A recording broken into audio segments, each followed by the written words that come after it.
যে এই দুনিয়ার জীবনটা চিরস্থায়ী নয়, চিরস্থায়ী না, এটা ক্ষণস্থায়ী। তার মানে এই দুনিয়াটা আমার মুখ্য উদ্দেশ্য নয়।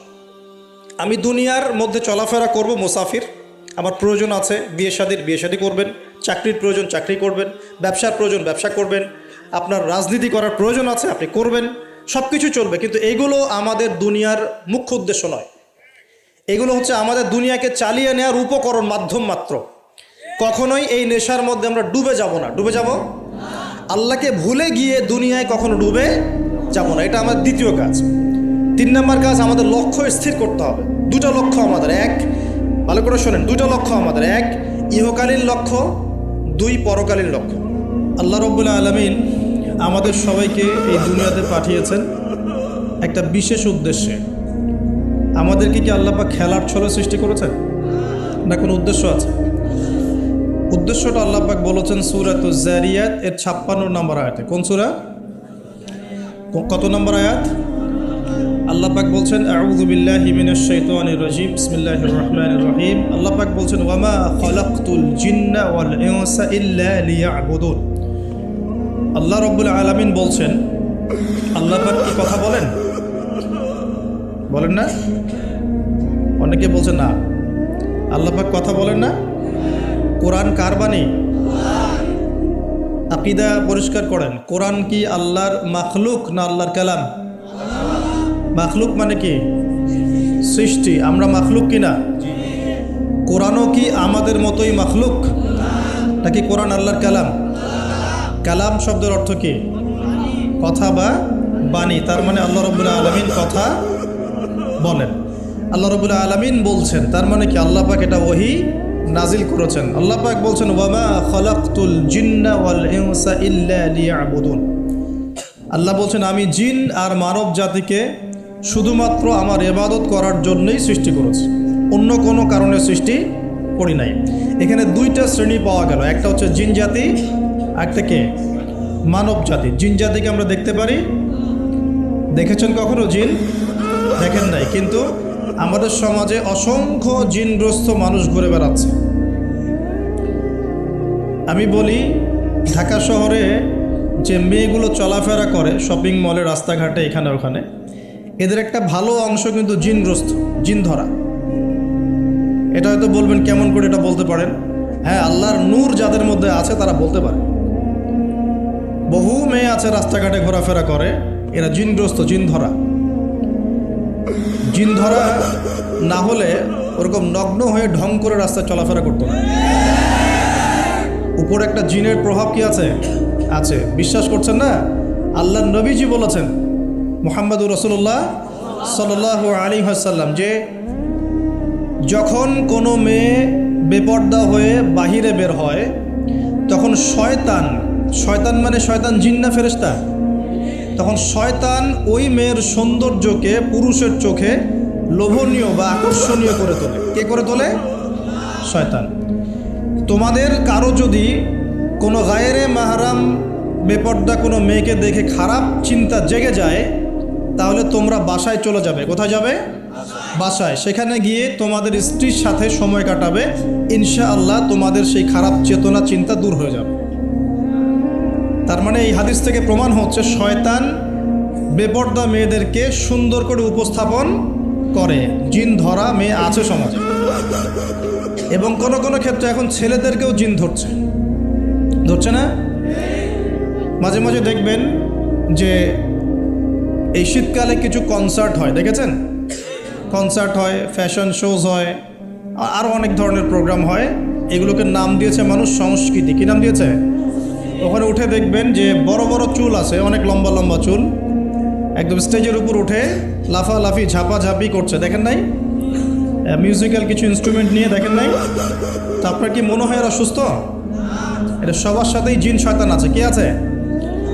আচ্ছা, একটা কথা বলি, কোনো কোনো ক্ষেত্রে ওয়াজ মাহফিলের প্যান্ডেলেও দেখা যায় কিছু কমেডিয়ান, কিছু বাউল, এরা মানুষকে ডিজে জিকির শেখায়। দেখেন নাই? ডিজে জিকির, একজন গান গায়, একজন কথা বলে, কেউ চা খাওয়ায়, কেউ কফি খাওয়ায়, কেউ ঢেলেও দেয়, কেউ উঠবস করায়, কাউকে উঠতে বলে, কাউকে বসতে বলে। দেখবেন অনেক সময় লোকজন লাফালাফি করছে, বক্তা জিকির করছে, তার উপর হামলে পড়তেছে। একটা দলিল দেখাবেন, খালি একটা দলিল যে নবী সাল্লাল্লাহু আলাইহি ওয়াসাল্লামের জামানায়, 4 খলিফার জামানায় তারা মসজিদে বসে এইভাবে জিকির করেছেন। একটা দলিল খালি দেখাবেন। যে কাজ নবী করেন নাই, তার সাহাবীরা করেন নাই। এখানে বহু ওলামায়ে কেরাম আছেন, আমি তাদের সামনে কথা বলতে লজ্জা ফিল করছি। যত হাদিস আপনি ঘাটবেন, আমি তো সব হাদিস পড়ে শেষ করতে পারি নাই, স্বীকার করছি, কিন্তু নবীর যুগে এবং 4 খলিফার যুগে কোনোদিনও এইভাবে জিকির আজগার হয়েছে একটা দলিল আপনি খুঁজে বের করতে পারবেন না ইনশাআল্লাহ। অথচ দিব্যি এগুলো আমাদের সমাজে চলছে না? আর আমরা দুইটা খারাপ চরিত্র ধারণ করি, বাঙালি আমরা যারা, মন খারাপ করে না, আমরা দুইটা খারাপ চরিত্র অধিকারী আছে। এক, আমরা খুব ট্রল প্রিয় জাতি, ট্রল করতে খুব মজা লাগে। হ্যাঁ, মনে হয় যেটা করে আমি একদম বাংলাদেশে কি বলবো, দিন একদম কায়েম করে ফেলছি একদম।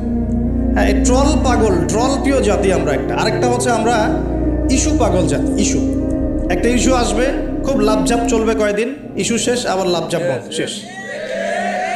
বিদেশিরা বলে যে এটা আমাদের শিক্ষার ব্যাপার আছে, কারণ নিজের মধ্যে ত্রুটি থাকলে তো সলভ করতে হবে কি না? নিজের মধ্যে ত্রুটি থাকলে সলভ করতে হবে না? তারা বলে যে আমাদের মাথা নাকি ওই বাক্সে বন্দি মাছের মতো। বাক্সে বন্দি মাছ দেখেছেন? এই যে অ্যাকুরিয়ামের মধ্যে যে মাছগুলো চলাফেরা করে, এদের স্মৃতিশক্তি খুব দুর্বল হয়। ওই ছোট্ট জায়গাটুকু ওদের কাছে মনে হয় বিশাল সমুদ্রের মতো। কথা বুঝতে পারছেন? ওই ছোট্ট বদ্ধ জায়গাটাই ওদের কাছে মনে হয় কি বিশাল বিশাল একটা জায়গা। ওরা খুব স্বল্প স্মৃতির অধিকারী, একটু কিছুক্ষণ পরে স্মৃতিটা নষ্ট হয়ে যায়, তাই আগে কি হয়েছে ওরা ভুলে যায়। এই স্বভাবটা এখন আমাদের মধ্যে চলে আসছে না? আমরা ইস্যু পাগল হচ্ছি না দিন দিন? করণীয় কি? খুব ভালো কথা বলেছে। করণীয় হচ্ছে টিকটক বানাতে হবে নাকি ফেসবুকিং করতে হবে। এই ফেসবুকের কন্টেন্ট বানাতে বানাতে দুটো কাজ করেছেন, আমি নগদ দেখাচ্ছি। দুটো কাজ করেছেন। একজন কমেডিয়ানকে আলেম বানিয়ে দিয়েছেন আপনারা ট্রল করতে করতেই। একটা হচ্ছে আরেকজন গায়ক অভিনেতাকে এমপি বানাচ্ছিলেন কয়দিন আগে। গান গেত, অভিনয় করত, মেয়েদেরকে নিয়ে নাচতো। হ্যাঁ, নিজেই গান লিখে নিজেই সুর করে, সুরের সারেগামা পা কিছুই নাই, ঠিক আছে? ও নিজেই, না আমার গান আমি গাবো, কেউ শুনলে শুনুক, না শুনলে নেই। একবার প্রশাসন ধরলো, রবীন্দ্রসঙ্গীত চেঞ্জ করেছে কেন, আবার ইত্যাদি। মানে তাকে নিয়ে এখন বিবিসিতেও কথা হচ্ছে। সুবহানাল্লাহ। মানে এখন বড় বড় পলিটিশিয়ানরাও তাদের মূল্যবান সময় এইসব পিছনে নষ্ট করতেছে। হ্যাঁ, এটাও একটা ইস্যু। মানে এই যে ট্রল করতে করতে করতে করতে এখন আপনি তাকে কয়দিন আগে এমপি বানাচ্ছিলেন। এটা কিসের কারণে হচ্ছে? আমাদের এই ট্রল পাগল মানসিকতার কারণে হচ্ছে। আরেকজনকে কমেডিয়ান, মানুষ ওকে দেখে মজা পেত, যে মনটন খারাপ, কেউ বলতো ভাই মনটন খারাপ, ও একটু ওর লেকচার শুনে মনটা ভালো হবে, এইভাবে আর কি দেখতো মানুষ, এইভাবে ট্রিট করতো। আস্তে আস্তে আস্তে আস্তে এখন সে দেখা যায় বড় বড় আলেমদের বিরুদ্ধে কথা বলতেছে। খেয়াল করে দেখেন নাই? এটা আমরা করেছি। আমাদের এই দুইটা স্বভাবকে আগে বিসর্জন দিতে হবে। এক, আমরা ট্রল পাগল জাতি হব না, ওয়াদা করেন। ট্রল করার মধ্যে কোনো রকম সার্থকতার কিছু নাই। যেটা খারাপ সেটাকে প্রতিহত করতে হবে, যেটা খারাপ সেটাকে প্রতিহত করতে হবে। আর 2 নাম্বার, যেটা ভালো তাকে উৎসাহ দিয়ে এগিয়ে নিতে হবে ইনশাআল্লাহ। আমরা সব সময় সত্যের পক্ষে থাকবো ইনশাআল্লাহ, আর সব সময় মিথ্যার বিপক্ষে থাকবো ইনশাআল্লাহ। যে কেউ যত বড় আলেম, মুফতি, মুহাদ্দিস, বক্তা, দায়ী যেই হোক না কেন, তার কোনো কথা যদি কোরআন সুন্নাহর বাইরে যায়, কোশ্চিন কালেও সে কথা গ্রহণ করবেন না। সিম্পল। সেটা আমি হই আর যেই হোক না কেন। আর যে কোনো ব্যক্তি, সে যেই হোক না কেন, তার কথা যদি কোরআন সুন্নাহর সাথে মিলে যায়, অবশ্যই সেটা গ্রহণ করবেন ইনশাআল্লাহ, সে যেই হোক না কেন। এখন আমরা যদি আমাদের দৃষ্টিভঙ্গিকে শক্ত করতে না পারি, সামনের দিনগুলো কিন্তু আমাদের জন্য খারাপ হবে। বিশ্বাস করেন, দিন কিন্তু দিন দিন খারাপ হচ্ছে। আমি আসছি ওইদিকে ইনশাআল্লাহ। এই ট্রল পাগল মানসিকতাকে ত্যাগ করতে হবে, আল্লাহ তৌফিক দান করুন। 2 নম্বর হচ্ছে এই ইস্যু পাগল জাতি হব না। ইস্যু পাগল জাতি হব কেন? আমাদের একটা গন্তব্য, লক্ষ্য থাকবে। আমাদের লক্ষ্য কি? আল্লাহ বলেছেন এই আয়াতে, আমাদের লক্ষ্য হচ্ছে আল্লাহ পাক আমাকে সৃষ্টি করেছেন এই পৃথিবীতে আল্লাহর ইবাদত করার জন্য। কিসের জন্যে? এটা 1 নম্বর ডিউটি আমার, এটা আমার লক্ষ্য, আমার কাজ পৃথিবীতে। 2, আল্লাহ পাক বলেছেন যে এই দুনিয়ার জীবনটা চিরস্থায়ী নয়, চিরস্থায়ী না, এটা ক্ষণস্থায়ী। তার মানে এই দুনিয়াটা আমার মুখ্য উদ্দেশ্য নয়। আমি দুনিয়ার মধ্যে চলাফেরা করব, মুসাফির। আমার প্রয়োজন আছে বিয়ে শাদী করবেন, চাকরির প্রয়োজন চাকরি করবেন, ব্যবসার প্রয়োজন ব্যবসা করবেন, আপনার রাজনীতি করার প্রয়োজন আছে আপনি করবেন, সব কিছু চলবে। কিন্তু এগুলো আমাদের দুনিয়ার মুখ্য উদ্দেশ্য নয়। এগুলো হচ্ছে আমাদের দুনিয়াকে চালিয়ে নেওয়ার উপকরণ, মাধ্যম মাত্র। কখনোই এই নেশার মধ্যে আমরা ডুবে যাব না। ডুবে যাব, আল্লাহকে ভুলে গিয়ে দুনিয়ায় কখনো ডুবে যাব না। এটা আমার দ্বিতীয় কাজ। 3 নম্বর কাজ, আমাদের লক্ষ্য স্থির করতে হবে। 2টা লক্ষ্য আমাদের, 1, ভালো করে শোনেন, 2টা লক্ষ্য আমাদের, 1 ইহকালীন লক্ষ্য, 2 পরকালীন লক্ষ্য। কয়টা লক্ষ্য? 1 ইহকালীন লক্ষ্য, 2 পরকালীন। ইহকালের লক্ষ্য কি? আল্লাহ পাক বলছেন সূরা সফের মধ্যে, সফ মানে শাড়ি, সূরা সফটা পড়ে দেখবেন বাসায় গিয়ে আজকে। আল্লাহ পাক বলছেন হুয়াল্লাযী আরসালা রাসূলাহু বিল হুদা ওয়া দীনিল হক লিইয়ুযহিরাহু আলা দ্বীনি কুল্লি। আল্লাহ পাক বলতে চাচ্ছেন যে তিনি সেই মহান আল্লাহ যিনি তার পক্ষ থেকে নবী রাসূল পাঠিয়েছেন, শেষ নবী মুহাম্মদ সাল্লাল্লাহু আলাইহি ওয়াসাল্লামকে পাঠিয়েছেন এবং আসমানি কিতাবসমূহ পাঠিয়েছেন, এই কোরআন সুন্নাহ নাজিল করেছেন। কি উদ্দেশ্যে? লিইয়ুযহিরাহু আলা দ্বীনি কুল্লি, যাতে করে দ্বীন ইসলাম, এই দ্বীন ইসলাম অন্য সমস্ত দ্বীনের উপর বিজয় লাভ করতে পারে। বলেন সুবহানাল্লাহ। তাহলে আরেকটা উদ্দেশ্য পেলাম। কি উদ্দেশ্য?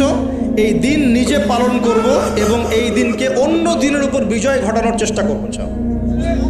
এখন প্রশ্ন যে এই দিন কি অটোমেটিকলি বিজয় লাভ করবে? মান্না এবং সালোয়া কি এখনো করবে, নাকি আমাদেরকে রিজিকের চেষ্টা করতে হয়? এই যে আমরা চাকরি বাকরি ব্যবসা করি, আল্লাহর কাছে দোয়া করি না, আল্লাহ আমাকে রিজিক দান করো। এই দোয়া করে কি ঘরে বসে থাকি, নাকি দোকান খুলি, কষ্ট করি, ব্যবসা করি, চাকরি করি? তাই করি না? একইভাবে আল্লাহ পাক বলেছেন দুনিয়াতে পাঠিয়েছি আমার ইবাদত করার জন্যে, এবং আল্লাহ পাক নবী রাসূল পাঠিয়েছেন বিশেষ করে শেষ নবী মুহাম্মদ সাল্লাল্লাহু আলাইহি ওয়াসাল্লামকে, যাতে এই দিন ইসলাম অন্য সমস্ত দিনের উপর বিজয়ী হতে পারে। এখন বিজয় কি এমনি এমনি হবে? কিভাবে বিজয় লাভ করবে? আল্লাহ বলছেন সূরা মুহাম্মাদে। কোন সূরায় বলেন? সূরা মুহাম্মাদ। কখনো পড়েছিলেন? কেউ বলতে পারবেন আল কোরআনুল কারীমে আমাদের নবী মুহাম্মদ সাল্লাল্লাহু আলাইহি ওয়াসাল্লামের নাম কতবার আছে? কতবার? 4 বার। কয়বার? তাও কাছাকাছি গিয়েছে, আলহামদুলিল্লাহ, শুকরিয়া। তো প্রিয় ভাই, সূরা মুহাম্মাদের মধ্যে আল্লাহ পাক বলছেন কিভাবে বিজয় লাভ করবে, কিভাবে বিজয় লাভ করবে। আল্লাহ পাক বলছেন খুব ছোট্ট করে, ইন তানসুরুল্লাহ ইয়ানসুরকুম ওয়া ইউসাব্বিত আকদামাকুম। আল্লাহ বলছেন তোমরা সবাই, মানে উম্মতে মুহাম্মাদি, তোমরা যদি আল্লাহকে সাহায্য করো, আল্লাহ তোমাদেরকে সাহায্য করবে। শুধু তাই না, ওয়া ইউসাব্বিত আকদামাকুম, তোমাদের পা পদযুগলকে আল্লাহ পাক দৃঢ় করে রাখবেন, পিছলে যাবে না ইনশাআল্লাহ। আরও বলছেন আল্লাহ পাক ওয়া ইন তাতাওয়াল্লাউ, যদি আমাকে সাহায্য না করে, দিনকে সাহায্য না করে তোমরা পৃষ্ঠ প্রদর্শন করো। পৃষ্ঠ প্রদর্শন বুঝি তো? মানে দিনের পরোয়া না করে তোমরা তোমাদের মতো চলো, দিনের প্রতি কোনো মায়া মহব্বত নাই, দিন প্রতিষ্ঠার কোনো ফিকির নাই। আল্লাহ বলছেন ওয়া ইন তাতাওয়াল্লাউ, তোমরা যদি মুখ ফিরিয়ে নাও, ইয়াস্তাবদিল কওমান গায়রাকুম, আল্লাহ পাক অন্য কওমকে হেদায়েত দিয়ে তোমাদের জায়গায় নিয়ে আসবেন। সুম্মা লা ইয়াকুনু আমসালাকুম, এরা তোমাদের মতো অপদার্থ হবে না। কে বলেছেন? আল্লাহ পাক। তাহলে আমাদের দায়িত্ব পেয়ে গেলাম। 1 নাম্বার কাজ হচ্ছে এই দুনিয়াতে এসেছি আল্লাহ পাকের ইবাদত করার জন্য, শেষ। এখন ইবাদত বলতে শুধু নামাজ রোজা হজ জাকাতি নয়, বরং জীবনের প্রতিটা কাজই কি ইবাদত, যদি সেই কাজটা নবী সাল্লাল্লাহু আলাইহি ওয়াসাল্লামের সুন্নত মতো হয়। বলেন সুবহানাল্লাহ। প্রতিটা কাজ। এই যে এমনকি স্ত্রী সহবাস করাও, স্ত্রী সহবাস মানুষ কেন করে? এটা আমাদের প্রবৃত্তির চাওয়া। এটা প্রবৃত্তি দমন করার জন্য হালাল পথ প্রয়োজন, হারামে গেলে গুনাহ হয়ে যাবে। এই জন্য হালাল পথে গিয়ে স্ত্রী সহবাস মানুষ করে, এর মধ্য দিয়ে বংশবৃদ্ধি হয়। এই কাজটা তো আমরা আমাদের স্বার্থে করি। ইস্তেঞ্জা, পেশাব পায়খানা আমরা কার স্বার্থে করি? আমাদের স্বার্থে না অন্য কারো স্বার্থে? খাওয়া দাওয়া কার জন্য খাই? নিজের জন্য না অন্যের জন্য? ঘুমাই কার স্বার্থে? আমার ভালোর জন্য না অন্যের ভালোর জন্য? এই যতগুলো কাজ আমরা করি, ঘুম, খাওয়া, ওঠা, বসা, চলাফেরা, স্ত্রী সহবাস, পেশাব পায়খানা, ব্যবসা বাণিজ্য, চাকরি বাকরি, রাজনীতি, অর্থনীতি, সব কিছু, প্রতিটা কাজকেই ইবাদত হিসেবে গণ্য করা যাবে যদি সেই কাজটা রাসূলুল্লাহ সাল্লাল্লাহু আলাইহি ওয়াসাল্লামের সুন্নত মতো হয়, বাস পারা যাবে না ইনশাআল্লাহ। একটু নিয়াতটা পরিবর্তন করে কাজের পদ্ধতি চেঞ্জ করলেই ইবাদত হয়ে যাবে। বাসায় গিয়ে যদি ঘুমান, একদম ঠাপাস করে লাইটটা অফ করলেন আর এই যে মোবাইল টিপতে টিপতে ঘুম দিলেন, এই ঘুমে কোনো নেকি নাই। কি আছে? কোনো নেকি নাই, কিন্তু খালি রেস্ট নেওয়া হবে। রেস্ট নেওয়া, ওই ঘুমের মধ্যে শয়তান এসে চেপে ধরবে, ধরে না শয়তান চেপে ধরবে। আর যদি বিছানটা সুন্দর করে ঝাড়েন, বিসমিল্লাহ বলে লাইটটা অফ করেন, দরজাটা বিসমিল্লাহ বলে বন্ধ করেন, এই যে আপনার খোলা যে পাত্রগুলো আছে, পানি খাওয়ার পাত্র, জগ, গ্লাস, এগুলোকে বিসমিল্লাহ বলে ঢেকে দেন। ঢাকার কিচ্ছু না পেলে একটা কাঠি অন্তত বিসমিল্লাহ বলে রেখে দিতে হয়, একটা কাঠি অন্তত বিসমিল্লাহ বলে রেখে দিতে হয়। তারপরে আপনি মশারি খাটাচ্ছেন, বিছানা ঝাড়ু দিচ্ছেন, পারলে একটু ওযু করে আসলেন, এসে পড়লেন একবার সূরা ইখলাস, একবার ফালাক, একবার নাস, মানে কুল হুয়াল্লাহু আহাদ, কুল আউযু বিরাব্বিল ফালাক, কুল আউযু বিরাব্বিন নাস পড়ে ফু দিয়ে এভাবে মাথাটাকে মাসাহ করলেন একদম গায়ের নিচ পর্যন্ত। এই কাজটা আরও একবার করলেন, আরও একবার করলেন, মানে 3 বার করলেন। এরপর আয়াতুল কুরসি পড়লেন, সূরা বাকারার শেষের 2টা বা 3টা আয়াত পড়লেন, যদি সম্ভব হয় সূরা মুলকটা পড়লেন। ওটা পারছেন না, ঠিক আছে, 33 বার সুবহানাল্লাহ, 33 বার আলহামদুলিল্লাহ, 34 বার আল্লাহু আকবার পড়লেন। পরে ডান দিকে কাত হলেন, হাতটাকে গালের নিচে রাখলেন, রেখে বললেন আল্লাহুম্মা বিইসমিকা আমুতু ওয়া আহইয়া। কি বললেন? আল্লাহুম্মা বিইসমিকা আমুতু ওয়া আহইয়া। আচ্ছা, কিচ্ছু পারেন না, এত কিছুই পারলেন না, শুধু ডান দিকে কাত হয়ে এখানে গালের নিচে হাত রেখে বললেন আল্লাহুম্মা বিইসমিকা আমুতু ওয়া আহইয়া। এখন আপনি 4 ঘন্টা, 4.5 ঘন্টা, 5 ঘন্টা, 6 ঘন্টা ঘুমালেন। এই যে সময়টুকু ঘুমিয়ে আছেন আপনি, বিশ্বাস করেন এই ঘুমানোর কারণে আপনার আমল নামে নেকি লেখা হচ্ছে। ঠিক এভাবেই জীবনের প্রত্যেকটা কাজকে ইবাদতে পরিণত করা সম্ভব যদি আমরা একটা সূত্র মেনে চলি। সূত্র হচ্ছে 2টা। কয়টা? 2টা। 1, সেই কাজটা হবে আল্লাহর সন্তুষ্টির জন্যে। কার জন্যে? আল্লাহর সন্তুষ্টির জন্যে। আর 2, সেই কাজটা হতে হবে আমাদের প্রিয় নবী মুহাম্মদুর রাসূলুল্লাহ সাল্লাল্লাহু আলাইহি ওয়াসাল্লামের তরিকা বা সুন্নত মোতাবেক। ব্যাস, শেষ। এভাবে আপনি জীবনের যে কোনো কাজ ইবাদত বানাতে পারেন। ইবাদত। ঘুম থেকে উঠেছেন, ইস্তেঞ্জা করতে যাবেন, বাথরুমে ঢুকলেন, গান গাওয়া শুরু করলেন, সাদা সাদা, কালা কালা, হ্যাঁ, গান গায় মানুষ এখন বাথরুমে। মাঝে মাঝে আমরা সফর করি, একটা বাথরুমে ঢুকে দেখি পাশের বাথরুম থেকে গান আসছে। এরকম হয়নি কখনো? ফেস করেন নাই? আচ্ছা, তো কোনো নেকি নাই? নেকি আছে? উল্টা শয়তান ধরবে ওখানে। কি ধরবে? জিন শয়তান ধরবে, কারণ জিন শয়তান ওখানে থাকে। কিন্তু দুষ্ট জিন কোথায় থাকে? বাথরুমে থাকে। এই যে আমরা বলি আল্লাহুম্মা ইন্নী আউযু বিকা মিনাল খুবসি ওয়াল খাবাইস, এটা কিন্তু দুষ্ট জিন এবং মহিলা জিন বোঝায় আর কি, ঠিক আছে? এক পুরুষবাচক, একটা স্ত্রীবাচক। তো তার মানে জিনদের মধ্যেও পুরুষ মহিলা আছে, জিনদের মধ্যে বংশবৃদ্ধি হয়, ঠিক আছে? ইবলিস সম্পর্কে সূরা কাহাফে আল্লাহ পাক বলেছেন কানা মিনাল জিন, সে ছিল জিনদের একজন। ফাসাকা আন আমরি রব্বি, সে তার রবের আদেশ লঙ্ঘন করে ফাসাকি করেছিল, ঠিক আছে? তো ওদের মধ্যে বংশবৃদ্ধি হয়। এখন বাথরুমে গিয়ে যদি এগুলো না করে বাম পা দিয়ে ঢোকেন, ঢোকার সময় বলেন বিসমিল্লাহ আল্লাহুম্মা ইন্নী আউযু বিকা মিনাল খুবসি ওয়াল খাবাইস, বসলেন, এবং বাম পায়ে, যে পায়ে আমি ব্যথা বলছি, যে বাম পায়ে ভর দিয়ে বসতে হয়। কোন পায়ে? আচ্ছা, এখন ইংলিশ টয়লেটের মধ্যে এখন বসেন বাম পায়ে ভর দিয়ে, কেমন করে বসবেন বলেন? আমি বলি, কিছু মনে করেন না, আমি বলি কি, আমরা প্রত্যেক দিন নামাজে বলি, সবাই বলি, ইমাম মুক্তাদি সবাই বলি গায়রিল মাগদুবি আলাইহিম ওয়ালাদ-দাল্লিন। মনে আছে? এখানে নবীজিকে প্রশ্ন করা হচ্ছে, ইয়া রাসূলুল্লাহ, মাগদুব কারা, দল্লিন কারা?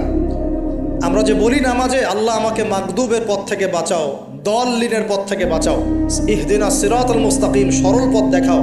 তো ইয়া রাসূলুল্লাহ সাল্লাল্লাহু আলাইহি ওয়াসাল্লাম, এই মাগদুব কারা আর দল্লিন কারা? নবীজি বলছেন, এক বাক্যে বলছেন, শোনো, আল মাগদুব হচ্ছে হুমুল ইহুদি, তারা হচ্ছে ইহুদি জাতি। কারা? ইহুদিরা কোথায় আছে এখন? হ্যাঁ, নামটা মনে থাকবে তো? আচ্ছা, ও কিন্তু এখন শক্তিশালী, আর ওরাই কিন্তু দাজ্জালকে অনুসরণ করবে, এটা মাথায় রাখেন। আচ্ছা, আর অনেকদিন বলছি দাজ্জাল বিশ্ব শাসন করবে, মানে কি? বিশ্বের প্রত্যেকটা ডিপার্টমেন্ট শাসন করবে, বিশ্বের প্রত্যেকটা department, politics, economics, finance, world affairs, আপনার মিডিয়া, প্রযুক্তি এবং অস্ত্রশস্ত্র, সব কিছু ওর নখদর্পণে থাকবে, সব কিছু। না হলে সে বিশ্ব শাসন করতে পারবে না, সম্ভব না। কেউ যদি বিশ্বের অর্থনীতি নিয়ন্ত্রণ করতে না পারে, সে কি বিশ্ব শাসন করতে পারবে? এই যে শ্রীলঙ্কাকে বিশ্ব শাসন করতে পারবে? পাকিস্তান পারবে? পাকিস্তান কয়দিন পর দেউলিয়া হয়ে যাবে। পাকিস্তান কয়দিন পর কি হবে? দেউলিয়া হয়ে যাবে। হ্যাঁ, আর ওদেরকে দেখে যদি আমরা শিক্ষা না নেই তাহলে আমাদের কপালও খারাপই আছে। ওইটা বললাম, ওদেরকে দেখে যদি আমরা শিক্ষা না নেই তাহলে আমাদের খরিও তো খারাপ আছে। আল্লাহ হেফাজত করুন বলে আমিন। তো যেটা বলছিলাম, বিশ্ব শাসন করতে হলে বিশ্বের সব ডিপার্টমেন্ট শাসন করতে হবে, কি হবে না? হবে। এখন আমরা সূরা ফাতিহায় পড়ি, গায়রিল মাগদুবি আলাইহিম, আল্লাহ তুমি আমাদেরকে ইহুদিদের পথ থেকে বাঁচাও। ওয়ালাদ দল্লিন, দল্লিন মানে নবীজি বলছেন হুমুন নাসারা, তারা হলো ওই নাসারা বা খ্রিস্টান জাতি যারা বলে যে আল্লাহর সন্তান আছে। বলেন আউযুবিল্লাহ। আল্লাহ পাকের সন্তান আছে? আমরা কি বলি? লাম ইয়ালিদ, তিনি কাউকে জন্ম দেননি, কারো কাছ থেকে জন্ম। কিন্তু এই যে 200-300 কোটি খ্রিস্টান বলছে যে আল্লাহর সন্তান আছে, নাউযুবিল্লাহ। এই জন্য ওরা দল্লিন, পথভ্রষ্ট। দল্লিন মানে কি? পথভ্রষ্ট। তো নবীজি স্পষ্ট বলছেন যে গায়রিল মাগদুবি আলাইহিম ওয়ালাদ দল্লিন। এখানে মাগদুব আর দল্লিন মানে হচ্ছে, মাগদুব হলো ইহুদিরা গজবপ্রাপ্ত, আর দল্লিন হচ্ছে নাসারা আবার খ্রিস্টান। এখন আপনার সাথে আমার কথা, আপনাদের সাথে আমার কথা, আমাদের পলিটিক্স থেকে শুরু করে বাথরুমের কমোড পর্যন্ত, ঠিক আছে, আইন কানুন থেকে শুরু করে আমাদের চেহারা সুরত পর্যন্ত, আমাদের পোশাক পরিচ্ছদ থেকে শুরু করে অর্থনীতি, পরিবার, সব কিছু, এই সব কিছু ওই দুই জাতির অনুসরণে গড়ে উঠেছে। এটাই সবচেয়ে বড় আফসোসের কথা আমাদের, সবচেয়ে বড় আফসোস। বাথরুমটাও নিজের মতো করতে পারলাম না, ঠিক আছে। এই যে দেখবেন কমোডে কি বাম পায়ে ভর দিয়ে বসা যাবে? আচ্ছা, ওইখানে কাপড় কি পবিত্র রাখা যাবে? কিভাবে ইউজ করে আমি এখনো বুঝি না, কেমন করে ইউজ করে, ঠিক আছে। আরো নতুন পদ্ধতি আসছে, এটা শুনলে আরো হাসবেন। বিভিন্ন জায়গায় যাওয়া হয়, আলহামদুলিল্লাহ। আল্লাহ বলেছেন সিরু ফিল আরদ, জমিনে বিচরণ করো। আল্লাহ বলেছেন কোরআনে সিরু ফিল আরদ, তোমরা জমিনে ঘুরে দেখো।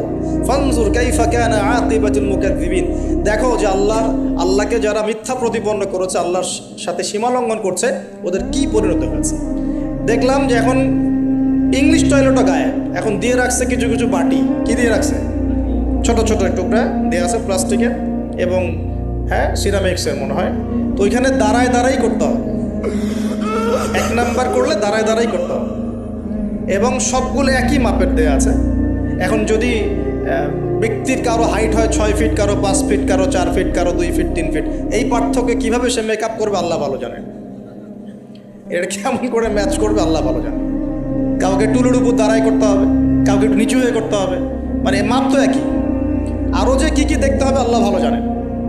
তো প্রিয় ভাইরা, বাথরুম করতে গিয়ে যদি নবীর সুন্নাহ মতো করেন, এখান থেকে কথাগুলো আসছে। যদি বাম পা দিয়ে ঢোকেন, বা পায়ে ভর দিয়ে বসেন, দেখবেন ইস্তেঞ্জা করেও শান্তি পাচ্ছেন। নবীর প্রতিটা সুন্নত বৈজ্ঞানিক, যে সুন্নত আপনি পালন করবেন আপনি বৈজ্ঞানিক উপকারিতাও পাবেন ইনশাআল্লাহ। এই যে একটু আগে এক ভাই বলছিল আপনি তো খানি না হুজুর, 1 চামচ কি 1.5 চামচ ভাত খাচ্ছেন, খানি না। তাই আমি বললাম যে আমি কম খাওয়া হুজুর, কারণ নবী সাল্লাল্লাহু আলাইহি ওয়াসাল্লাম কি শিখিয়েছেন? তিনি বলেছেন আমরা যা খাই না, তিনি নবী হওয়ার পরে মনে হয় সেটাও খেতে পারেন নাই। বিশ্বাস করছেন না?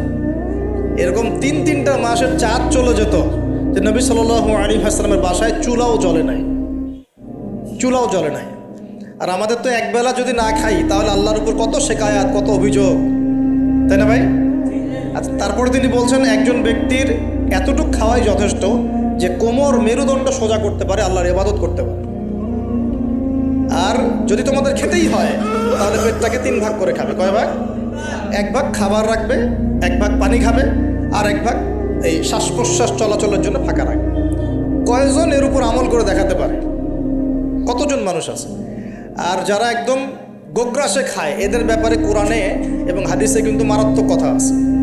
আল্লাহর নবী সাল্লাল্লাহু আলাইহি ওয়াসাল্লাম বলেছেন যে তোমরা খুব বেশি ঢেকুর তুলো না। কি করো না? একজন সাহাবী খুব ঢেকুর উঠাচ্ছে, সাহাবী না আসলে, উনি পাশ দিয়ে যাচ্ছিলেন, খাবার দাবার খেয়ে পাশ দিয়ে যাচ্ছিলেন। নবীজি তার ঢেকুর তোলা দেখে বলছেন যে তোমরা বেশি ঢেকুর তুলবে না, কারণ দুনিয়াতে যে ব্যক্তি বেশি পেট পুড়ে খাবে, কাল কিয়ামতের মাঠে সে সবচেয়ে বেশি ক্ষুধার্ত থাকবে। বলেন নাউযুবিল্লাহ। খাবেন আপনি, নিজের পেটটাকে 3 ভাগ করবেন, এক ভাগ খাবার, এক ভাগ কি পানি, আর এক ভাগ শ্বাস প্রশ্বাসের জন্য ফাঁকা। আর এই ব্যাপারে একটা কথা বলে দেই, শেষ জামানায় কিন্তু খাবারগুলো সব করাপ্টেড হয়ে যাবে। কী হবে? খাবার ভেজাল হবে, ভেজাল। এটার দলিল সূরা কাহাফে আছে, আমি এটা ব্যাখ্যা করব না আজকে। সূরা কাহাফে আছে, আমি ব্যাখ্যা করব না, শুধু ইন্ডিকেশন দিচ্ছি। 309 বছর ঘুমিয়েছিলেন আসহাবুল কাহফ। কত বছর? 309 বছর ঘুম থেকে উঠেই তারা প্রথম যে অনুভবটা করেছেন সেটা হলো তারা ক্ষুধার্ত। তারা কি ক্ষুধার্ত? দেখেন, 309 বছর পর যদি আপনি ঘুম থেকে ওঠেন, আপনার কাছে এই দুনিয়াটা আজীব মনে হবে, হবে না? কিন্তু ওনারা ক্ষুধার্ত, পকেটে কিছু মুদ্রা ছিল, যেই মুদ্রাগুলোর মান 309 বছরও কমে যায় নাই। কমে গিয়েছে না। এখন আপনি আপনার মুদ্রা নিয়ে ঘুমান 300 বছর, দেখেন তারপর কি হয়। কি হবে? টাকা থাকবো না যাইবো গা? আচ্ছা, তারপরে শোনেন, এরপরে উঠেই তারা বলছে ফালিয়ানজুর আইয়ুহা আজকা তুআমা, এই মুদ্রাগুলো দিয়ে বাজারে কাউকে পাঠাও, তোমাদের 9 জন 10 জনের মধ্যে একজনকে বাজারে পাঠাও। ফালিয়ানজুর, সে যেন বাজারে গিয়ে দেখে আইয়ুহা আজকা তুআমা, কোন খাবারটা পবিত্র খাবার, ফ্রেশ খাবার। ঘুম থেকে উঠেও ফ্রেশ খাবারের দিকে তাদের নজর কেন? আর এই সূরা আপনাকে দাজ্জালের ফিতনা থেকে বাঁচাবে কেন? আর দাজ্জালের যুগেই বা সব, দাজ্জালের শাসনের যুগে সব খাবারগুলো আস্তে আস্তে ম্যানুফ্যাকচার্ড এবং ভেজাল হচ্ছে কেন? এগুলোর মধ্যে মিল আছে না? তার মানে যত জামানা শেষের দিকে যেটা থাকবে, খাবারের ভেজাল তত বাড়তে থাকবে। এই সময় আপনাকে অবশ্যই ফ্রেশ খাবার খুঁজে খুঁজে বের করতে হবে। খাবার আগে মানুষ খেত, খাবারের মধ্যেই চিকিৎসা ছিল, তাই না? রোগের আরোগ্য ছিল। এখন সেই খাবার খেয়ে মানুষ অসুস্থ হয়ে যাচ্ছে। বুঝতে পারছেন না? খাবারের মধ্যে থাকে উপাদান, ভালো উপাদান, যে উপাদানগুলো পেটের ভিতরে গেলে, শরীরে গেলে শরীরটা সুস্থ হয়। এখন সেই খাবার খেয়েই মানুষ অসুস্থ হয়ে যাচ্ছে। এটা কোন হাদিসের সাথে মেলে জানেন? আনতালিদাল আমাতু রাব্বাতুহা, দাসী তার মনিবকে জন্ম দিবে। দাসী মনিবকে জন্ম দিবে মানে হচ্ছে সমাজের ন্যায় অন্যায়, হক বাতিল, সত্য মিথ্যার মানদণ্ড উল্টে যাবে। যেটা ভালো সেটা হয়ে যাচ্ছে খারাপ, খারাপটা হচ্ছে ভালো। সমাজে সত্যবাদী ব্যক্তি হয়ে যাচ্ছে মিথ্যাবাদী, মিথ্যাবাদীকে মানুষ সত্যবাদী বলা শুরু করেছে। আমানতদার ব্যক্তি হয়ে যাচ্ছে খেয়ানতকারী, খেয়ানতকার ব্যক্তিগুলো আমানতদার হয়ে যাচ্ছে। সমাজের সবচেয়ে ভালো মানুষকে মানুষ খারাপ বলছে, সবচেয়ে খারাপ মানুষকে খুব ভালো বলছে। উল্টে যাচ্ছে, খেয়াল করে দেখেন, উল্টে যাচ্ছে। বাবা এখন বাবার হাতে ছেলে মায়ের খাচ্ছে, ছেলের হাতে মা মায়ের খাচ্ছে, এরকম হচ্ছে না? যাকে একটা দায়িত্ব দিয়ে রাখবেন, যে বাবা তোমার উপর আমি বিশ্বাস করলাম, দায়িত্ব দিলাম, সে আপনার বিশ্বাস ভঙ্গ করে রেখে দিচ্ছে। এই হচ্ছে না? বিশ্বাস উঠে যাচ্ছে, প্রতারণা বাড়ছে। মানে কি? মানুষ আল্লাহ পাকের হালালগুলোকে হারাম করে নিচ্ছে, হারামগুলো হালাল করে নিচ্ছে। বুঝতে পারছেন না মনে হয়? হালালগুলোকে মানুষ আস্তে আস্তে হারাম করতেছে, হারামগুলোকে আস্তে আস্তে হালাল করতেছে। এটা হচ্ছে না? হচ্ছে। খুব খেয়াল করেন। তো এখানে খাবার খেয়ে আপনার উপকার পাওয়ার কথা, খাবার খেয়ে আপনি অসুস্থ হয়ে যাচ্ছেন। উল্টা হচ্ছে, উল্টা চলতেছে দুনিয়া। দুনিয়া কি চলছে? উল্টা। ছেলে পড়ছে মেয়ের পোশাক, মেয়ে পড়ছে ছেলের পোশাক। আজ বলতে কি শুধু নামাজ রোজা হজ জাকাত না, জীবনের সব কাজ? এই একটা জিনিস যদি বুঝতে পারি, আমাদের আজকের ওয়াজ সফল ইনশাআল্লাহ। আমরা আমাদের জীবনের প্রতিটা কাজ আমাদের প্রিয় নবী মুহাম্মদ রাসূলুল্লাহ সাল্লাল্লাহু আলাইহি ওয়াসাল্লামের তরিকা মতো করবো ইনশাআল্লাহ। রাজি আছেন ইনশাআল্লাহ? তাহলে এখন বলেন, 5 ওয়াক্ত নামাজ নবীর তরিকায় পড়া যাবে তো ইনশাআল্লাহ?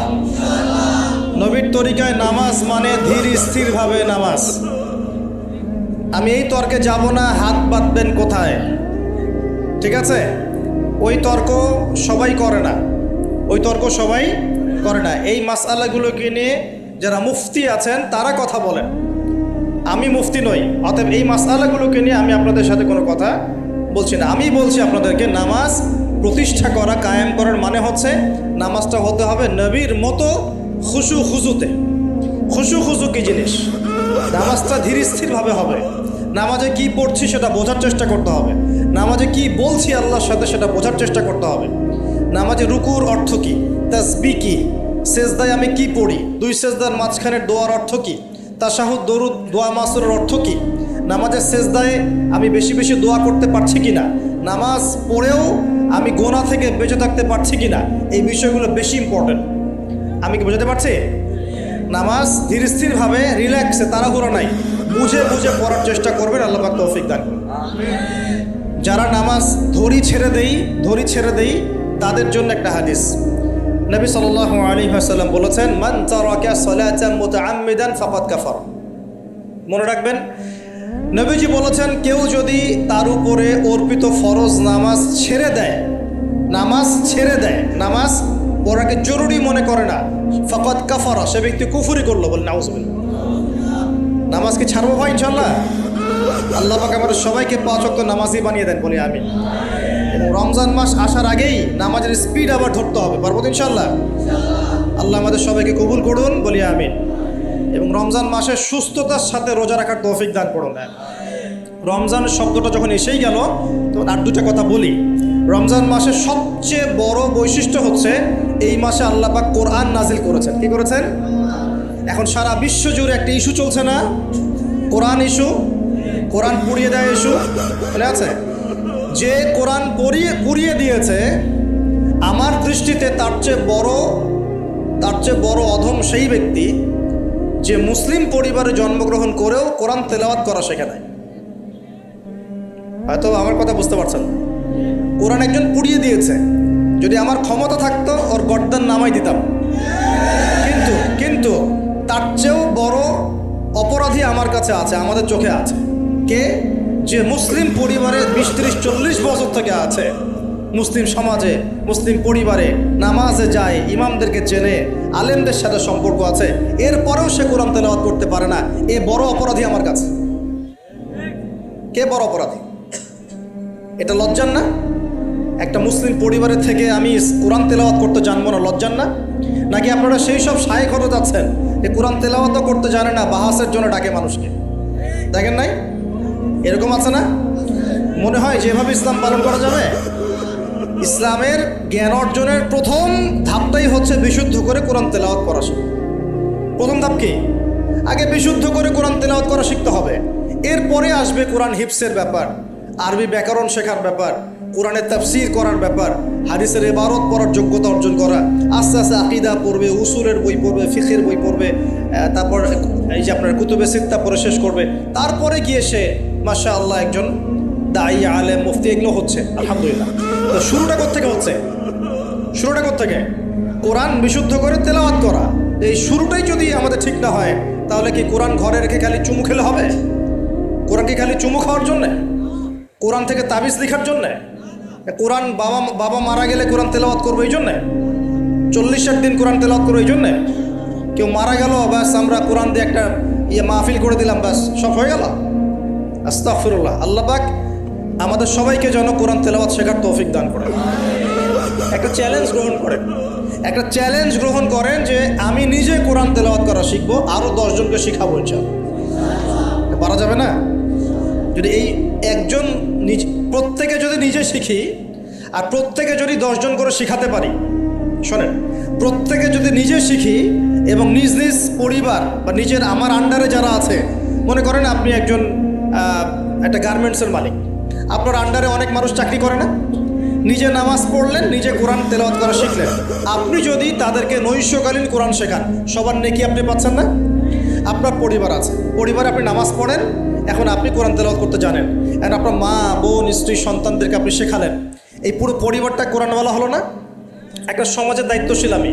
হ্যাঁ, চেয়ারম্যান সাহেব মনে করেন বললেন যে আমি নামাজ পড়ি, আমি কোরআন তেলাওয়াত করতে জানি, আমি এলাকার সব মানুষকে কোরআন তেলাওয়াত করা শেখাবো ইনশাআল্লাহ। পারা যাবে না?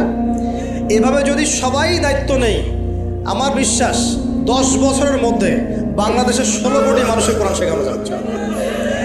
ওই দিন আর স্লোগান তুলতে হবে না যে আল কোরআনের আলো ঘরে ঘরে চালো, অটোমেটিকলি সবার ঘরে কোরআন জ্বলে যাবে। জ্বলবে না? এই কাজটা না করে খালি স্লোগান দিলে কাজ হবে? বলেন তো কাজ হবে?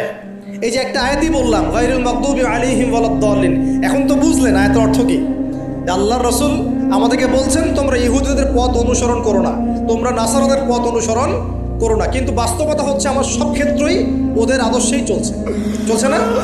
আপনার বিয়ে শাদী, বিয়ের আগের অনুষ্ঠান, গায়ে হলুদ, আপনার পরিবার, আপনি যে মিডিয়াগুলো দেখছেন সেই মিডিয়াগুলা, হ্যাঁ, আপনার পলিটিক্যাল সিস্টেম, সুদভিত্তিক অর্থনৈতিক সিস্টেম, তারপরে আপনার কি বলবো, দেহের পোশাক পরিচ্ছেদ, লেবাস, পোশাক, চেহারা, সুরত, সব কিছু ওদের মতো না?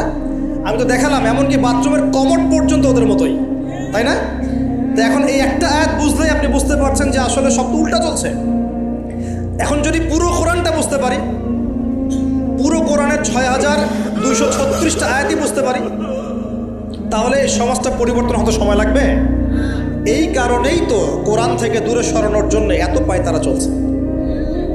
মানুষ চাচ্ছে, এক শ্রেণীর মানুষ চাচ্ছে বিশ্বের যে মুসলিমরা যেন কোরআন থেকে দূরে সরে যায়, কারণ তারা জানে যদি আমরা কোরআন থেকে দূরে সরে যাই আমাদেরকে শাসন করা সহজ হবে।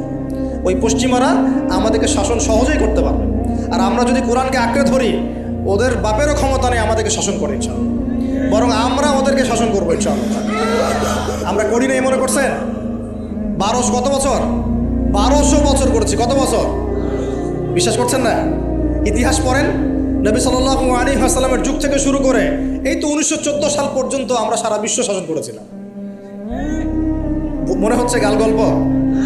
এখন বিগত 70, 80, 100 বছরে আপনার কাছে মনে হচ্ছে যে শক্তি তো সব ওদের হাতে চলে গেছে, আমাদের হাতে নাই। ইনশাআল্লাহ তাআলা আবার ফিরে আসবে ইনশাআল্লাহ। তবে ওই যে বললাম এমনি এমনি আসবে মান্না সালোয়ার মতো, নাকি আমাদের কিছু দায়িত্ব আছে ভাই? এই যে প্রথম এক ভাই বলেছিল না কি করতে হবে, এখন শোনেন কি করতে হবে। 1 নাম্বার, আমাদের সবাইকে তওবা করে ফিরে আসতে হবে। কি করতে হবে? সূরা নূর পড়ছিলাম আসার সময়, আল্লাহ পাক বলেছেন তুবু ইলাল্লাহি জামিআন আইয়ুহাল মুমিনুন লাআল্লাকুম তুফলিহুন। তোমরা সবাই একসাথে, হে মুমিনগণ তোমরা সবাই একসাথে আল্লাহর কাছে তওবা করো যাতে তোমরা সফল হতে পারো। আগে কি করতে হবে? আল্লাহকে বলতে হবে আল্লাহ আমরা ব্যক্তিগতভাবে, পারিবারিকভাবে, সামাজিকভাবে, রাষ্ট্রীয়ভাবে যত পাপ করেছি আল্লাহ সব মাফ করে দাও। আল্লাহ আমরা তোমাকে ভালোবাসি, তোমার নবীকে ভালোবাসি, তোমার কালামকে ভালোবাসি, আমরা জান্নাতে যেতে চাই, দুনিয়াতেও সফল হতে চাই, আল্লাহ তুমি আমাদেরকে মাফ করে দাও। এবং আগামী পুরো জিন্দেগি আল্লাহ তুমি আমাদেরকে 5 ওয়াক্ত নামাজি বানায় দাও, কোরআনওয়ালা বানায় দাও, সুন্নতওয়ালা বানায় দাও, আপসে মিল মহব্বত বানায় দাও, আমাদেরকে তোমার পক্ষ থেকে বেহিসাব রিজিক দান করো এবং এমনভাবে চলার তৌফিক দাও যাতে আমরা আবার বিশ্বের সেই শাসন ফিরে পাই ইনশাআল্লাহ। দোয়া করা যাবে না? 1 নাম্বার কাজ তওবা করে ফিরে আসা। 2 নাম্বার হচ্ছে বেশি বেশি জ্ঞান অর্জন করা। কি করা? জ্ঞান অর্জন ছাড়া কোনো লাভ নাই। একদিন মাহফিল শুনতে আসছেন, যদি মনে করেন যে বাস কাজ হয়ে গেছে, আসলে কিছুই হয় নাই, মন খারাপ করেন, আসলে কিছু হয়নি। এখন এখান থেকে আপনাকে ইন্সপিরেশন নিয়ে আগামী দিনে চলতে হবে। জ্ঞান অর্জন করতে হলে কি করবেন? খালি একটা ভিডিও দেখবেন, একটা খালি বিচ্ছিন্ন বই পড়বেন। এখনকার যুব সমাজের অন্যতম প্রবলেম হচ্ছে যারা প্র্যাকটিসিং মুসলিম, তাদের কথা বলছি, যে এদের পড়াশোনার কোনো কনস্ট্রাকটিভ সিলেবাস নাই, এরা বিক্ষিপ্তভাবে জ্ঞান অর্জন করে। এই আদনান ভাইয়ের একটা লেকচার শুনলাম, এই অমুক শায়েখের একটা লেকচার শুনলাম, অমুক দায়ের একটা লেকচার শুনলাম, হ্যাঁ অমুকের একটা বই পড়লাম, তমুকের একটা বই পড়লাম, বিক্ষিপ্ত জ্ঞান। এই বিক্ষিপ্ত জ্ঞান আপনার মাথাটাকে এলোমেলো করে দিবে। আর অনলাইনে ঢুকলে দেখবেন এ ওর বিরুদ্ধে কথা বলছে, এ ওর বিরুদ্ধে, এ ওর পিছনে লেগে আছে, এর পিছনে লেগে আছে। এখানে ভালো যতটুকু পাবেন খারাপের চেয়ে বেশি পাবেন। এখানে এভাবে জ্ঞান অর্জন করা যাবে কিভাবে? যেভাবে আমরা চেষ্টা করছি। হয়তো ওয়াজ মাহফিল এসে আমরা যতটুকু জানি এর 30, 40, 50% কথাও কিন্তু বলতে পারি না। যা জানি তার হয়তো 30, 40% আমরা বলতে পারি না বিভিন্ন কারণে। কিন্তু জ্ঞান অর্জনের পথটা কি হবে? এখানে মাদ্রাসা আছে, মসজিদ, মাদ্রাসা, কওমি ওলামায়ে কেরাম আছেন না? ওলামায়ে কেরামের পাগড়ি ধরে বসে থাকবেন। কি করবেন? ওলামায়ে কেরামের পাগড়ি ধরে বসে থাকবেন। শুরু করাবে তারা, দেখবেন আপনি যান, আপনাকে শুরু করাবে কোরআন তেলাওয়াত থেকে। আগে কোরআন তেলাওয়াত করা শিখবেন। সময় লাগুক 1 বছর, লাগুক, যাক 1 বছর লাগবে, আমি শিখবো, ব্যাস 1 নাম্বার। তারপরে ওটা যখন ভালো পারবেন দেখবেন ওলামায়ে কেরাম আপনাকে বলবে যে এই সূরাগুলো মুখস্থ করো। আপনি নামাজের জন্য যে সূরাগুলো লাগে মুখস্থ করতে হবে না? নামাজের ফরজ, ওয়াজিব, এই সুন্নত, মুস্তাহাব জানতে হবে না? এই মাসলাগুলো জানবেন, সূরা কালাম মুখস্থ করবেন, দোয়া কালাম মুখস্থ করবেন। তারপরে আপনি যদি আরও বেশি চান আপনি হিফজ করবেন। কোরআন কি করবেন? হিফজ মানে মুখস্থ করবেন। আমার তো মনে হয় আমরা যদি 1 বছর চেষ্টা করি আমরা সবাই কমপক্ষে 1 পারা হলেও মুখস্থ করতে পারবো না? ইনশাআল্লাহ। কোনো সমস্যা নেই। এরপরে আপনি যদি আরও বেশি চান তখন আরবি ভাষা এবং সাহিত্যের কিছু ব্যাকরণিক ক্লাসিক্যাল বই আছে, এই বইগুলো ধরে ধরে পড়তে হবে আলেমদের কাছে। খুব বেশি সময় লাগবে না। আপনি মনে করছেন যে অনেক সময় লাগবে, এত সময় লাগবে না। আপনার মেধা যদি শার্প হয়, এটা ডিফার করে, কারো মেধা খুব শার্প, কারো মেধা অল্প নিতে পারে। ইনশাআল্লাহ 2-3 বছর সময় দেন, ইনশাআল্লাহ দেখবেন আপনি অ্যারাবিক ক্লাসিক্যাল বইগুলো পড়ার যোগ্যতা অর্জন করেছেন। এরপর কি লাগবে? এরপর আসবেন আপনি হাদিসের বইগুলো পড়বেন, আস্তে আস্তে আপনি তাফসির অনুবাদগুলো কিনবেন। এখন তো হাদিসের বইগুলো বাংলায় অনুবাদ হয়ে গেছে, তাফসির অনেক তাফসির বাজারে চলে আসছে। এই তাফসির পড়লে আপনি মুফাসসির হয়ে যাবেন, মুহাদ্দিস হয়ে যাবেন, এটা বলছি না, কিন্তু অ্যাটলিস্ট আপনি কোরআন তো জানতে পারবেন। এর মধ্যে যেগুলো বুঝবেন না আবার আলেমের কাছে যাবেন, ওস্তাদ এটা বুঝতে পারলাম না। আমরা তো প্রতিদিনই এই কথা বলি যে উস্তাদ এটা বুঝতে পারলাম না, হুজুর এটা বুঝতে পারলাম না, প্রত্যেক দিনই বলি। বুঝবো কতটুকু, এই জ্ঞান কত গভীর, এই গভীর সমুদ্রের সব জ্ঞানকে অর্জন করা আমার পক্ষে সম্ভব? আমরা তো মনে করি 10%, 5%ও জ্ঞান আমরা অর্জন করতে পারি না এখন, কিন্তু কন্টিনিউয়াসলি চেষ্টা থাকলে আল্লাহর পক্ষ থেকে জ্ঞান আসবে ইনশাআল্লাহ। জ্ঞান কার পক্ষ থেকে আসে? এই ডিগ্রির সার্টিফিকেট মানেই জ্ঞান নয়। ডিগ্রি সার্টিফিকেট অর্জন করেছি মানেই যে বড় একজন মানে ইসলাম বেত্তা হয়ে গেছে, এমন নয় বিষয়টা। জ্ঞান কার পক্ষ থেকে আসে? আর অনেক বড় বড় ডিগ্রি অর্জন করেও যদি মনের মধ্যে রিয়া, অহংকার এগুলো থাকে, তাহলে ওই জ্ঞানেও কোনো লাভ নাই। লাভ আছে? ইবলিসের কি জ্ঞানের কোনো লাভ আছে? ও কিন্তু বড় আবেগ ছিল, অহংকারের কারণে পথভ্রষ্ট হয়ে গেছে, আল্লাহ মাফ করুন। তো এভাবে প্রচেষ্টা চালান, আল্লাহর কাছে বেশি বেশি দোয়া করেন। প্রত্যেক দিন বলবেন রব্বি জিদনি ইলমা। কি বলবেন? রব্বি জিদনি ইলমা। বলবেন রব্বি ইশরাহ লি সাদরি ওয়া ইয়াসসির লি আমরি ওয়াহলুল উকদাতাম মিন লিসানি ইয়াফকাহু কওলি আল্লাহুম্মা ফাক্কিহনি ফিদ-দীন ওয়া আল্লিমনি আত-তা'ওয়িল। এগুলো দোয়া করবেন। এই দোয়াগুলো করতে থাকলে দেখবেন ইনশাআল্লাহ আপনি জ্ঞান পাবেন, আল্লাহর পক্ষ থেকে জ্ঞান পাবেন। তো তওবা করার পর প্রথম কাজ কি ভাই?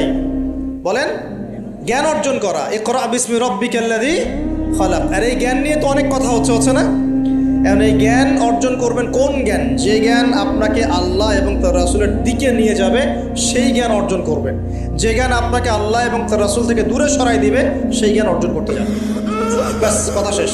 এখন আপনি নিজেই বুঝতে পারবেন কোন জ্ঞান আপনাকে আল্লাহর দিকে নিচ্ছে আর কোন জ্ঞান আপনাকে আল্লাহ থেকে দূরে সরাচ্ছে। শুধুমাত্র ইসলামিক জ্ঞানই কি অর্জন করব, না বৈষয়িক জ্ঞানও দরকার আছে? উত্তর, অবশ্যই বৈষয়িক জ্ঞানও দরকার আছে। এটাই উত্তর। এই বৈষয়িক জেনারেল জ্ঞানগুলো অর্জন না করলে কোরআন সুন্নাহকে হাতে নিয়ে বিশ্বকে চ্যালেঞ্জ করা যাবে। বুঝতে পারছেন না কথা? কোরআন সুন্নাহর জ্ঞান থাকবে ভিতরে, আবার আপনার মধ্যে সমকালীন জ্ঞানগুলো থাকতে হবে। এরপরে দেখবেন ইনশাআল্লাহ আপনি ডিনামাইট। ইনশাআল্লাহ আপনি পলিটিক্স বুঝবেন, আপনি সোশ্যাল অ্যাফেয়ার্স বুঝবেন, আপনি পলিটিক্যাল অ্যাফেয়ার্স বুঝবেন, ওয়ার্ল্ড অ্যাফেয়ার্স বুঝবেন, ইকোনমিক সেকশন বুঝবেন, সবই বুঝবেন ইনশাআল্লাহ। তাহলে আপনি তখন জনশক্তি হবেন। কি হবেন? জনশক্তি। এর সাথে দরকার কারিগরি শিক্ষা। কি শিক্ষা? এই শিক্ষাটাও খুব দরকার। কারণ চাইনিজরা দেখেন না, কারিগরি শিক্ষার এবং কৃষি শিক্ষায় মানে দক্ষ হওয়ার ফলে তারা কৃষি জমি বাড়াতে পেরেছে, প্রবৃদ্ধির হার বাড়াতে পেরেছে, এবং কারিগরি শিক্ষা, প্র্যাকটিক্যাল শিক্ষিত হয়ে ওরা সারা বিশ্বের ডিভাইস যন্ত্রগুলো তৈরি করছে এবং সারা বিশ্বের মার্কেট দখল করে বসে আছে। আপনার হাতে যে ফোনটা, ওটাও দেখবেন তারই তৈরি করে। তাহলে এই শিক্ষাটা বেশি ইম্পর্টেন্ট, প্র্যাকটিক্যাল শিক্ষা। তো প্রথম কথা ভাই, তওবা করে ফিরে আসতে হবে। দ্বিতীয় কথা হচ্ছে অবশ্যই সবাইকে কী করতে হবে ভাই? জ্ঞান অর্জন করতে হবে। জ্ঞান অর্জনের একটা সিলেবাস আছে, এটা বললাম। কোরআন শেখেন, আরবি শেখেন, হাদিস পড়া শেখেন, ওলামায়ে কেরামের সোহবতে থাকেন, ইনশাআল্লাহ তাআলা আল্লাহ আপনাকে জ্ঞান দিবেন ইনশাআল্লাহ। আর জ্ঞান আসা মাত্রই যে আমি সব কিছু বুঝে ফেলবো তা নয়। জ্ঞান অর্জন একটা ক্রমবর্ধমান সিলসিলা। দোলনা থেকে কবর পর্যন্ত শেখার কোনো শেষ আছে? আল্লাহ পাক আমাদের সবাইকে জ্ঞান অর্জন করার তৌফিক দান করুন। এরপর কি, ওই যে আল্লাহ পাক ইবাদত করতে পাঠিয়েছেন দুনিয়ায়, তাই যতটুকু জানবো ততটুকু আমল করবো ইনশাআল্লাহ। পারা যাবে তো ইনশাআল্লাহ? যা জানি আমল করবো ইনশাআল্লাহ। জেনেছি আজকে আমি যে সুবহানাল্লাহ পড়লে 100 বার সুবহানাল্লাহ পড়লে 1000 নেকি হয়, বাস আমল করা শুরু করবো। জেনেছি আজকে কোরআনের একটা হরফ পড়লে 10 নেকি হয়, কোরআন তেলাওয়াত করবো ইনশাআল্লাহ।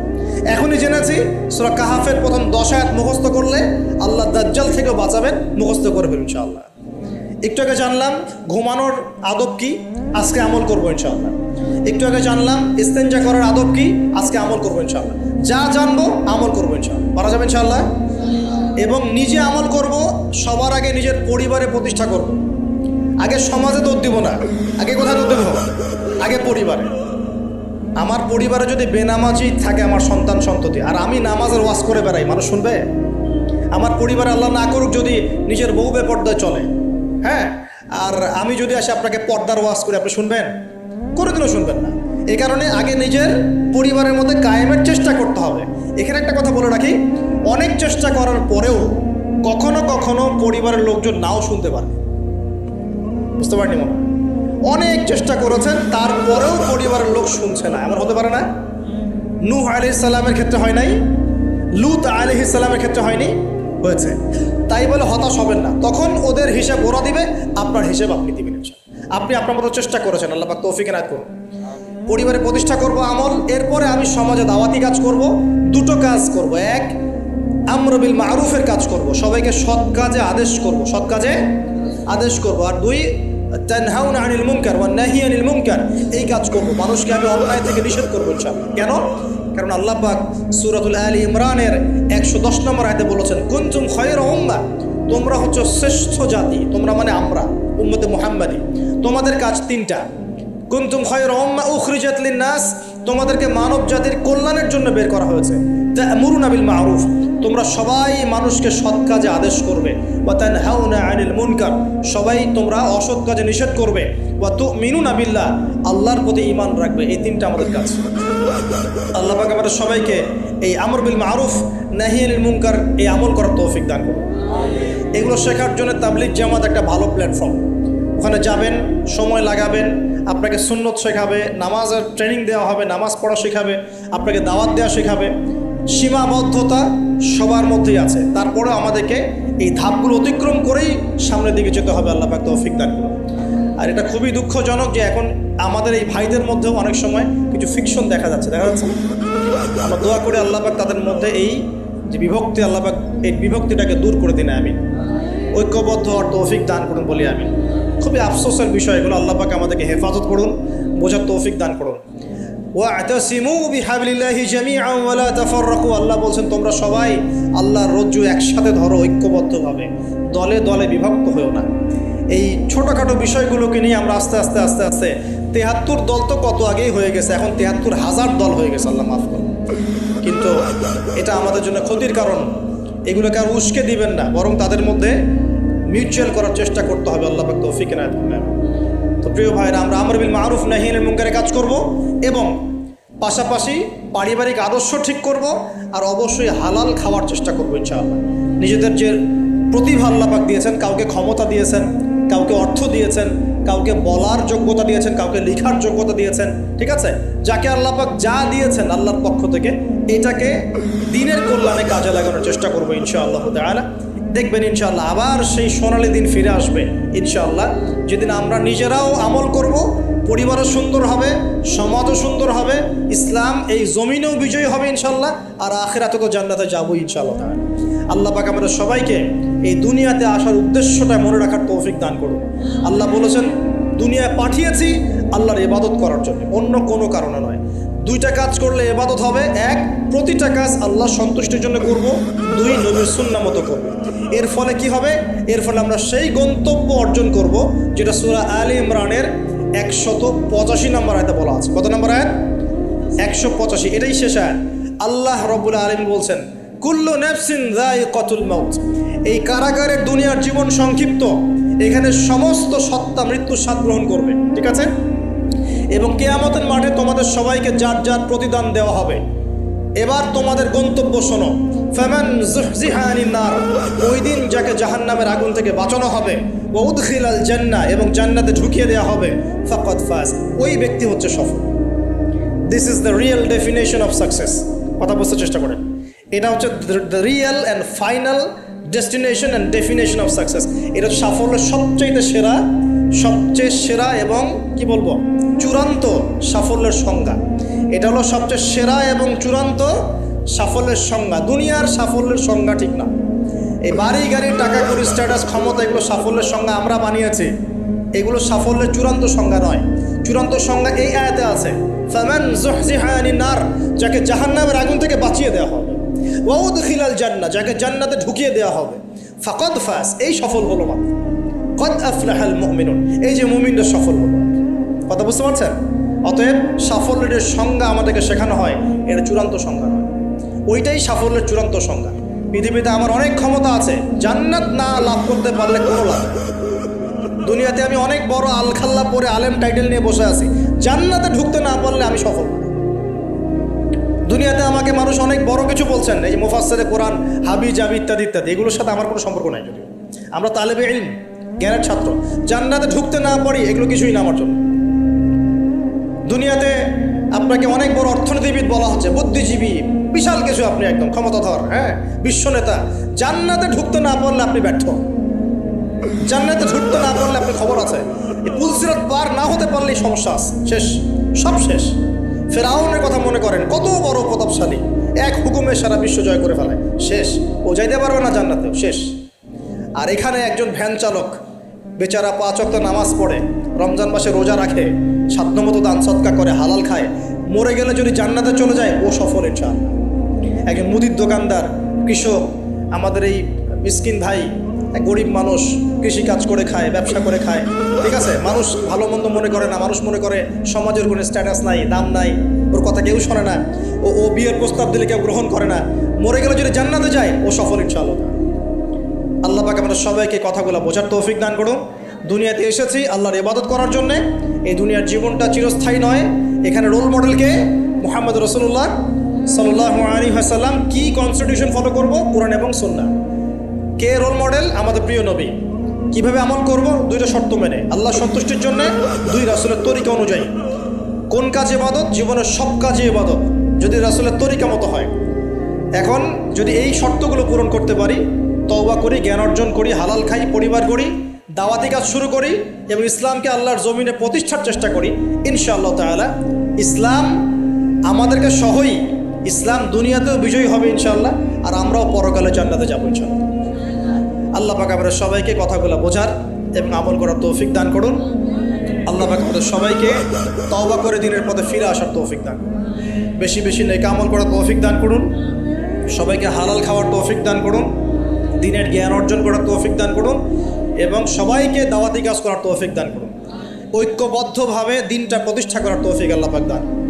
আমিন। আকুলু কওলি হাযা আস্তাগফিরুল্লাহ ওয়া লাকুম ওয়া লিসাইরিল মুসলিমিন। বারাকাল্লাহু লানা ওয়া লাকুম বিল আয়াতিল হাকীম।